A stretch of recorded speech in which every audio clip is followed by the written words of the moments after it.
Olá, boa noite. O Senado agora está no ar.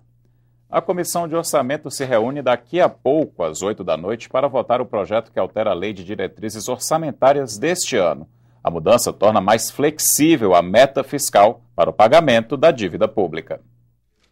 Depois de muitas negociações e de frustração na semana passada, o governo tenta mais uma vez votar o projeto que muda o cálculo do superávit primário de 2014. A oposição reconhece que não vai ser fácil impedir a aprovação da proposta, já que o governo tem maioria no Congresso, mas afirma que uma conversa sobre a situação fiscal do Brasil com a presidente da República é necessária. Nós vamos procurar, dentro de todos os argumentos e manobras que nós podemos fazer, de obstruir.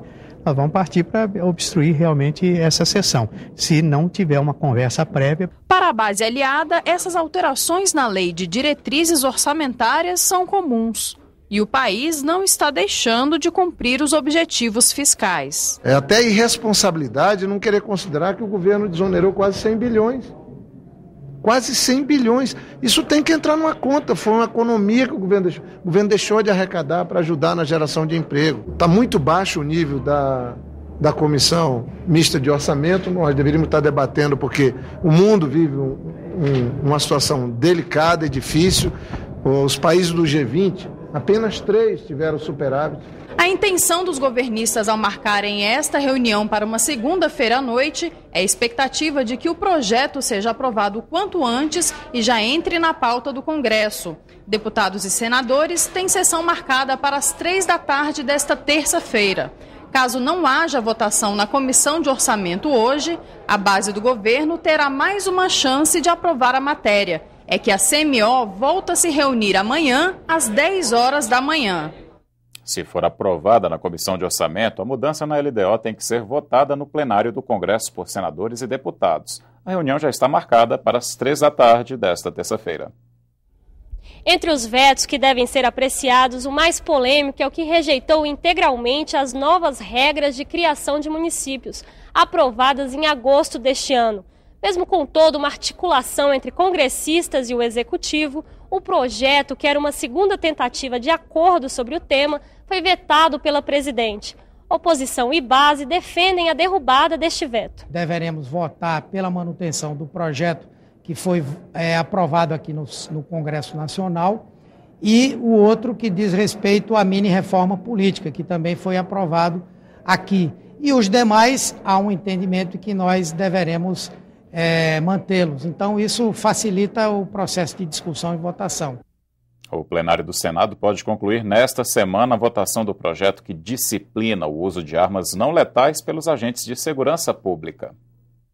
O projeto considera armas de menor potencial ofensivo aquelas projetadas para debilitar ou incapacitar temporariamente pessoas, mas com baixa probabilidade de causar mortes ou lesões permanentes. Taser, imobiliza com choque, gás de pimenta ou, em último caso, o tiro com borracha. Pela lei, todas as polícias deverão treinar seus policiais e utilizá-los antes de usar a arma letal, claro, quando isso puder ser feito. O texto proíbe ainda o uso de armas de fogo em 2 situações: contra veículos que desrespeitarem bloqueios policiais ou contra pessoas que estiverem em fuga, porém desarmadas, ou que não apresentem um risco para os agentes policiais ou para terceiros. O plenário também deve terminar a análise da Lei Geral das Antenas. O projeto do Senado sofreu mudanças na Câmara dos Deputados e retornou à casa de origem para votação final. O texto unifica regras para a instalação e o compartilhamento de torres de telecomunicações. Limites para a radiação e normas para as licenças também fazem parte da proposta.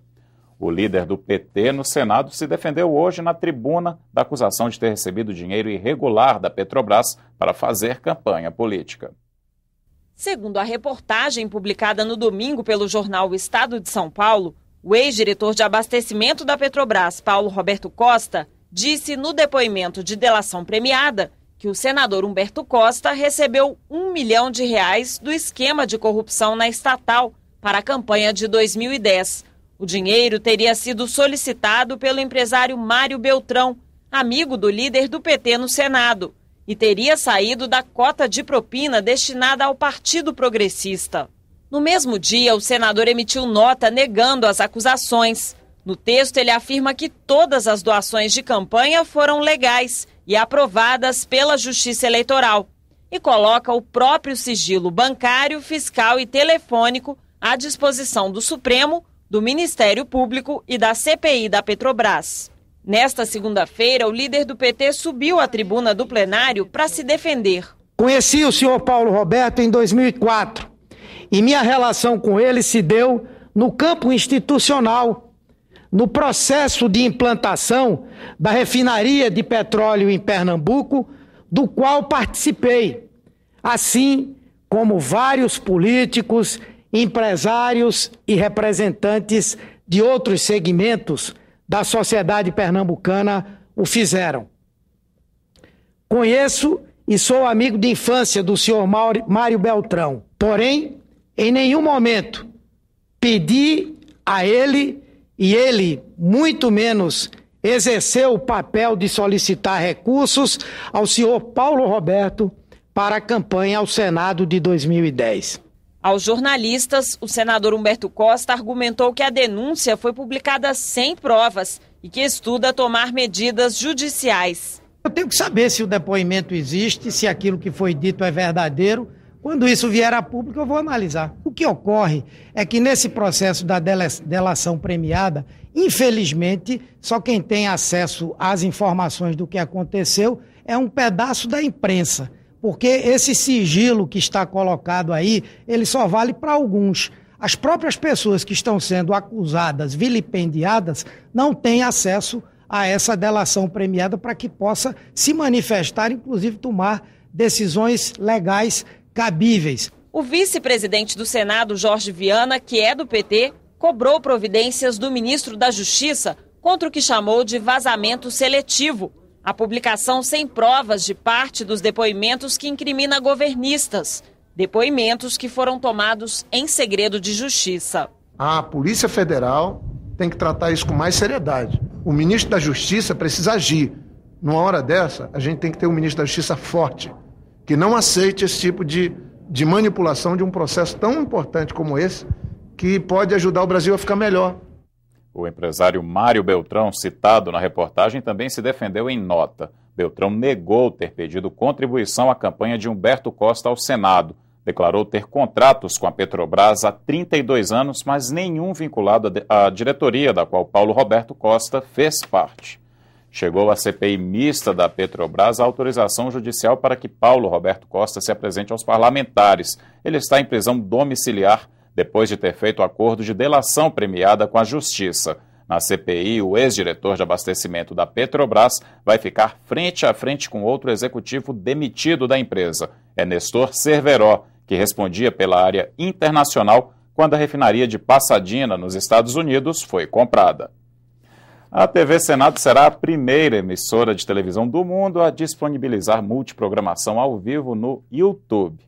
A partir de amanhã, você poderá acompanhar os programas, as sessões plenárias, votações e audiências pela internet, além da programação da TV em tempo real. O internauta poderá assistir às últimas 4 horas de transmissão. Se houver mais de uma atividade legislativa na casa, será transmitido um segundo canal no mesmo endereço, graças ao recurso de multiprogramação. O endereço do canal da TV Senado na internet é www.youtube.com/TV Senado. A estreia será às 9 da manhã desta terça-feira, com a transmissão ao vivo da reunião da Comissão de Ciência e Tecnologia. Você terá outras notícias a qualquer momento em nossa programação. Boa noite e até amanhã.